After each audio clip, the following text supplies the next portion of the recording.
I was making a video today about a topic that has emerged in my conversations about sexlessness. And this is something that I see in my office often, more often than I would like to. And it is people who are in their 50s, sometimes as early as 50, 52, saying that maybe sex should stop because they're old. Because they're old. Maybe I'm too old for sex. Maybe I already had all the sex that I needed to have in my life, and maybe it is time for me to stop.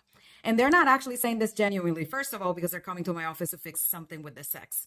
So they're telling me this because they're frustrated with something that is going on with them. It's usually men with erectile dysfunction or women in menopause. And so, because sex has changed and things have become different, sometimes uncomfortable and sometimes painful, especially in the case of women with menopause and the genitourinary syndrome of menopause. And they, instead of trying to find solutions to fix it, they come to me because they know instinctively that they don't want sex to end, but they don't see a relief in sight. And they feel like the best option is just to let go of the aggravation, let go of the frustration, and just accept that they're too old for sex and sex should stop since it's becoming too difficult. What I want to say is, first of all, sex has no expiration date. So there's no such a thing as you celebrated your 50th birthday and then all of a sudden sex goes quiet and you have to retire from sex. That's not true. That is a belief, that is a choice, it's a decision, but it's not biology and it's not reality.